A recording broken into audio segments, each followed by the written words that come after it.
Hello ladies and gentlemen, my name is Mr. TARDIS, and these days don't come around too often. We have an 8th Doctor sort of finale box set. For those of you who haven't been following the 8th Doctor adventures, and I don't really blame you, because while Paul McGann is absolutely terrific, there are multiple strands happening at the moment in the chronology of the 8th Doctor. For example, he's travelling with companions Liv and Helen, sometimes he's travelling with just Charlie, he's also in the Time War with his great-grandson and another companion Cass, who we saw from Night of the Doctor, and another ongoing TARDIS team that we've had for the past 2 years is the 8th Doctor and Audacity Montague, played by Jay Griffiths. Created by Lisa McMullen, Audacity first made her debut in the Audacity box set in November 2023, and at the end of that box set they reunited with Charlie, establishing that this was quite early in the 8th Doctor's life, and then Charlie joined the TARDIS team. This TARDIS trio with the 8th Doctor, Audacity, and now Charlie, played by India Fisher. They had a Christmas box set in December 2023, and then a year later we had Deadly Strangers, and now we find ourselves in November 2025 with Causeway. And if you've been paying closer attention to me,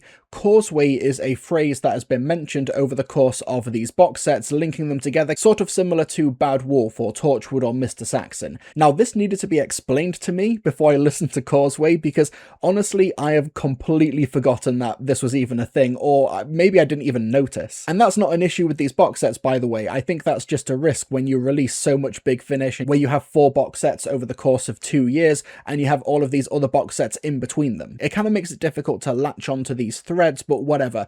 Causeway acts as a sort of finale for the 8th Doctor, Charlie, and Audacity. We have 3 episodes across 2 stories. We have Lost Amongst the Stars by Roshana Patel, and we have The Time You Never Had, a 2-parter written by Tim Foley. This is basically a writer's dream team as far as I'm concerned. So Lost Amongst the Stars opens in 5482. Humanity are colonizing and breeding across the stars, you know, birds and bees, all that good stuff. And you have this ship called the Nautilus, which is a colony ship where all of its crew are in cryogenic sleep, and the ship is surveying potential Earth colony worlds. Commander Castor, played by Nicholas Khan, is woken up from cryogenic sleep because they've stumbled across a unregistered, unmarked, frozen planet. However, this planet has no life on the surface or underground seemingly, but there are remnants of cities and civilizations, so the Galactic Expansion Team Epsilon decide to defrost and go and investigate. You've got Aurora, played by Bima Nabni, who is a, quote, specialist. Basically, she's able to plug in and play different specialities and professions, like an engineer or a lawyer, and some humans do this in the far future to compete with androids. You've also got crewman Typhon, played by Robert Whitelock, who has gone missing in the frozen wasteland.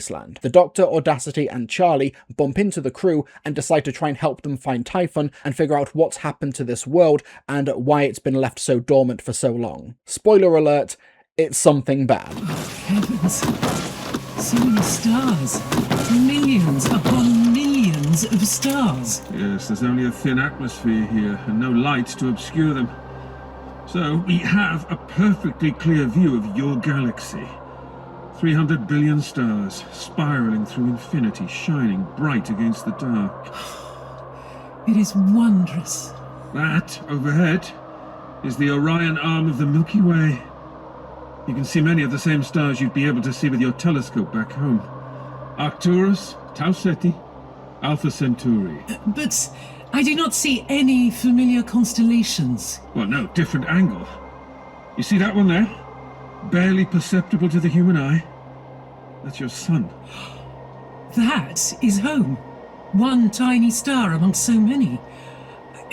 I suppose I always knew it was so, but to see it with my own eyes is humbling. This is what I love about travelling with the Doctor. We get to see all these amazing things. Makes all the mortal peril worthwhile, doesn't it? Lost Amongst the Stars is a strong opening story to this box set, and I think that it does a terrific job at world building this colonial future for humanity, and is asking very hard and difficult questions about the responsibilities that come with colonialism. You know, if humanity are going to spread across the stars, if they're going to try and take over uninhabited worlds and start these new frontiers, then they need an understanding of what has come before. And without that understanding, just throwing themselves into these new environments, into these new places, they don't know what they're dealing dealing with. In order for there to be drama, obviously Lost Amongst the Stars needs this to be a very bad and dangerous encounter. You know, you kind of need it for the plot, otherwise there's no drama, there's no episode. But it still has an optimistic heart about the future of humanity and what we're able to achieve and what we're able to do. And I think one of the hearts of this story is the computer that the crew utilize, called Sparky, this sort of sentient mech played by Obioma Ugola. And you've got the Doctor butting heads with the crew because they stumble across this frozen wasteland and they find something that seemingly seems very threatening from the outside, but the Doctor doesn't want them to immediately lash out. This feels like tried and tested Doctor Who. It kind of feels bog standard, but something about the way that Lost Amongst the Stars plays it makes it feel really fresh and authentic. Yeah, humanity are lashing out at this bad thing that's happening and the Doctor's trying to stop them from doing that. I know it sounds trite, it sounds rote, but it really isn't in this story. And the way that the companions are pushed to their limits in this story and the life and death scenario that they're thrown in here, it's really, really tense. I will say that the armor that Charlie and the other characters wear, you can see Charlie on the cover here wearing it, I'm almost tempted to kind of call it plot armor, because it kind of seems to do everything. But despite that, it leads to a third act in Lost Amongst the Stars that's genuinely tense and scary. Like, I had no idea how they were going to get out of this one. And the way how the Doctor is tested as well, kind of akin to stories like 42 or Midnight or Turn Left. Really, really effective stuff, and it's great to see Paul McGann play this side of the character. I thought that was really great. But of course, the MVP of this story and this whole box set, basically, is Jay Griffiths playing Audacity. I can't dive too deep because of spoilers, but the multiple sides and angles that she approaches Audacity from in this story and the chilling performance that she gives, really terrific. The story is only an hour long.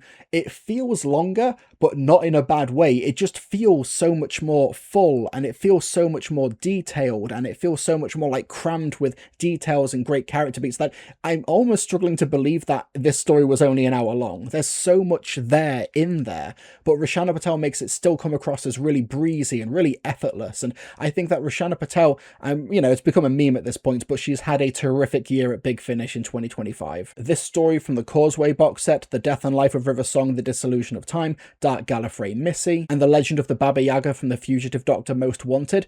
Like, I've not done a full retrospective of the past year yet for Big Finish, but I think Roshana Patel might have been my favourite writer of 2025, and it's terrific that Lost Amongst the Stars allows her to end the year on such a incredibly high note. And interestingly though, Lost Amongst the Stars, in a character sense, not necessarily a plot sense, leads very nicely into what Tim Foley is doing with The Time You Never Had. You know, going back to Turn Left, it feels like this is basically a three-part finale, like Turn Left, The Stolen Earth, and Journey's End. And you know it's good because the plot blurb that you get on the website is not actually describing anything about the plot, it's just a poem that is at the centre of the story.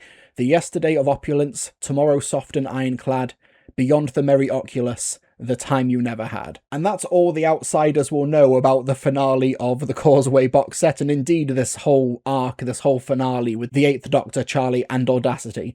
But of course I have to review this in some capacity, so I will be talking about the plot. So The Time You Never Had is dealing with a lot of the emotional and character fallout from Lost Amongst the Stars, which I won't delve into here because that is spoiler territory. But a strange time anomaly happens inside the Doctor's TARDIS, and they follow the trail to 1997 Copenhagen, where they stumble across an organisation called the Causeway. And this group have only recently founded, but they're trying to discover time travel. An alien spacecraft crashed in 1996, and the Causeway are hoping to use that broken and damaged technology to give time travel to billionaires. And it's owned by Peter Mansfield, played by Andrew Wincott, a eccentric Yorkshireman who is the head of this group. And the scientist behind the technology is Professor Veronica Hayes, played by Poppy Miller. Obviously, humanity do not discover time travel in 1997, and Audacity kind of likes the idea of making sure that everybody can experience time travel how her and Charlie do, but the Doctor is dead set against it, and they come to blows over that. However, something is stirring in the Causeway that is going to change the Doctor, Audacity, and Charlie's futures forever. So this is what you mean by time tour? A wander around these historical artifacts? And that's not the same as wandering through history itself, is it? Back then, there were no glass display boxes and rope cordons. History never had a little plaque underneath it saying, "This once belonged to such and such," like this one. Hang on. I've spelt Napoleon wrong. Oh, heck. My point is, This isn't what time travel should feel like, is it? We wouldn't know. Oh, trust me, Doctor, when we start doing it properly, it'll be gritty and grimy and wonderful. Never mind old Boney's pistol, we'll be able to smell his aftershave. And do you anticipate doing time travel properly anytime soon? You three must be hoping so. If you believed the press, if you'd written me off like the rest of those daft lads, you wouldn't be here. And I thank you for that faith in me. So you really intend to travel back into the past? Aye, and the future too. I feel very comfortable talking about part 1 of The Time You Never Had in regards to theme and plot and characters and stuff.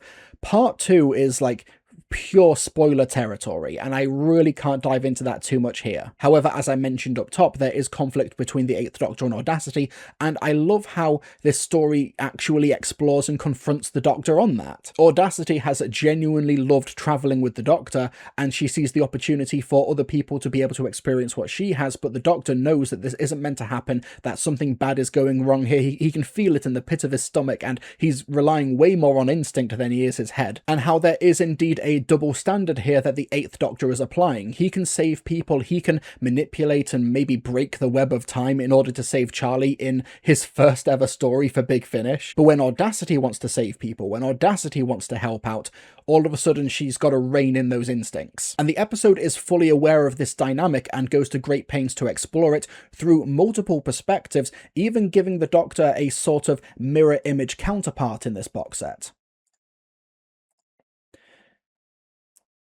You may notice the Silurian on the cover here. This is Mr. Barabbas, played by Richard Hope, giving a terrific performance as a very polite upper-class Silurian who also has his own time machine. You know, he's very similar to the Doctor. This time ship is called the Tempo, Temporal Expedition Machine Pan-Oculus. And Audacity is able to see time travel done a different way, and the decisions that she has to make on what her future in this TARDIS team and this dynamic will be, it was enthralling to listen to. However, Mr. Barabbas, despite having a very kind heart, he's not a Time Lord. He does not have these gut instincts when it comes to time travel, and he also doesn't have the immortality like a Time Lord would have. He's a Silurian, he's Homo Reptilia. But how he's able to rise to the occasion and basically validate Audacity's thought process on how there are good time travelers out there. That doesn't excuse the bad time travelers. You know, Peter Mansfield is a bit of a piece of work in this story, but I kind of grew to sympathise with him in part 2, and Andrew Wincott's performance is really great. He's got